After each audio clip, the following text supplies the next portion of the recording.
Hi, I'm Janette Barela. I am the library technology and STEM teacher at Maxwell Elementary. And today I am sharing my identity unit. So, the identity unit is something that actually came about as a result of the need of a unit for fifth grade. I had done the stereotype unit from Common Sense Media and had adapted it and had created green screen videos with the fourth graders, and they absolutely loved it. So I knew I needed to do something that was just as meaningful and applicable for the fifth graders. So that's kind of how this idea was born, and it has evolved every single year I've done it. I'm on year 3 now. This is the original plan with all of the different standards that it covers.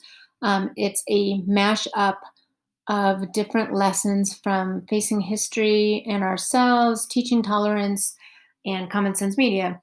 And it really has grown as we go along. So, and I've collaborated along all the way with the teachers, with people at library services to try to make it better every year. So the first year we started, we did index cards to kind of get them comfortable sharing things people might not know about them, which ended up taking a lot more time than I thought it would because they get so excited. And then we did bio poems, just continuing to expand that knowledge. And then we watched a story called The Bear That Wasn't, which is all about people telling you what you aren't and what you are and who you should be. And then we tied it to The Mask, which is a poem that was written by Paul Laurence Dunbar. And then we referred back to a lesson that we did with Stereotype, which is Riley on marketing. She talks about how companies market to boys and girls based on color. And then for the identity unit, we continued looking at some different kind of ads that are prevalent that show bias and stereotypes and might have an impact on how we see ourselves.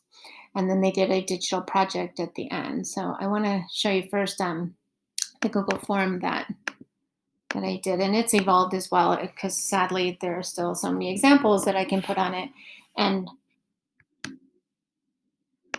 of course because I want to share this and I didn't have it open, it's not going to be ready for me. But all these are pictures from real ads, and I made it a form. And we talk about it, just what might this be saying, and there are no wrong answers, and some kids see it completely different than others, and we talk about how that's okay, you are who you are and that's what you do. So this kind of gives you the gist of what we looked at, and some of them they didn't get, and so we kind of just explain, what is this ad saying is important. If you're going into Weight Watchers in the beginning and the door is much wider and you're coming out and the door is skinnier, what does that tell you? And we reflected back to that stereotype stuff that we've done before. And then they did projects that first year. And their projects were videos because that's what they really like to do. And so we had some that did raps. The mask, because these boys rapped the poem. They picked their own background music and they rapped it. And then they kept going. But it still still went back into that gender part. And so I was trying to make it evolve a little bit more. So then here comes 2020. So welcome, to now I have to put this lesson on Seesaw and I have to teach remotely. So it got changed into, the way I presented information changed, and the way I had to give kids information changed because I went from seeing them once a week to seeing for a week at a time. So it had to be something that I could do for a week, take a break and not see them for a few weeks, and then pick it back up again. So we started again we used a form this time to collect information, talked about the house on Mango Street, and then we just did it on, we did a word web on Seesaw about what we look like. Again, went into The Bear That Wasn't, embedded the video there so they would have everything they needed, had them go back to the selfie and then add things that maybe people have labeled them that they don't feel that they are. And then I have my example, which I would definitely adapt this because it was difficult to tell which ones were added. So I would probably adapt this and change it a little bit. And then we talked about the mask and we went back to Paul Laurence Dunbar, really went through the different meanings of the mask, and then went back again. And this time I put something maybe they don't share with other people, and we hid it behind our mask. Okay. And then I didn't see them for a while.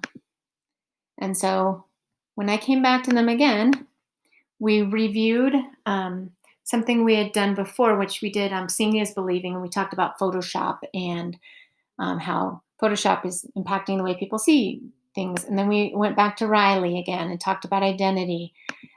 And then they told me how they thought that impacted identity. And then we went back to that form again and we looked at stereotypes and biases that they could spot.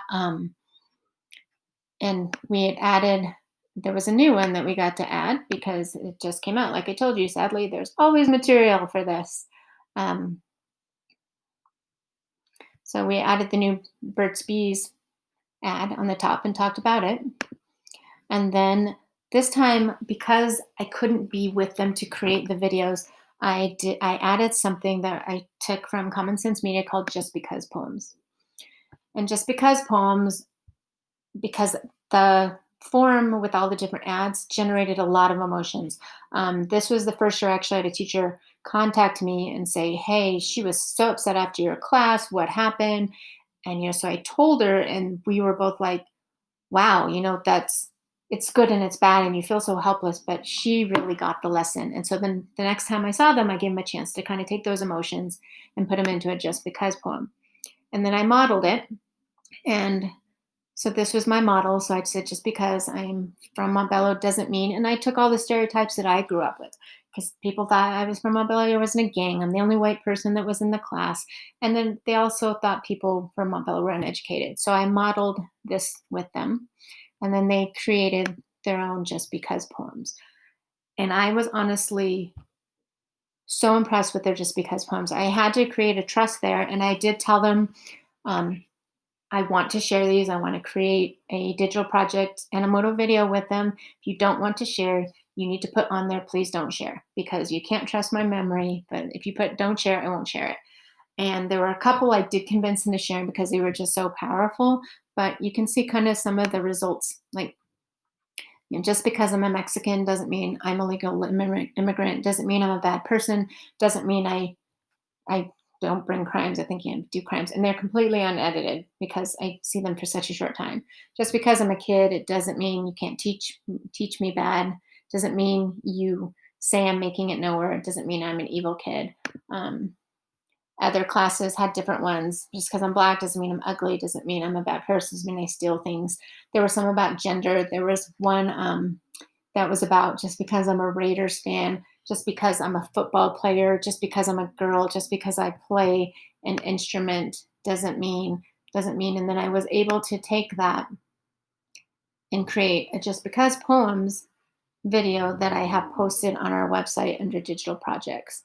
So that is my journey, and it's still ongoing with my identity unit. I always look forward to doing this with the kids every year because it seems to grow in depth, and um, just it just grows every year, and it's just so much fun to come and see what they come up with because it has grown from these were their bio poems, trying to get their bio poems done in word clouds, and because of necessity, I had to change it, and I honestly feel like I got to them more this year, being through Seesaw and having to connect it back to some other stuff. So it's definitely a unit that I keep working on and I keep growing. And I end it by reminding them that, they are the ones who determine who they are because fifth graders are so confident with themselves right now. And when they get to middle school, that's when, they start to follow and, I can't be friends with that person because she's friends with this person. So we kind of talk about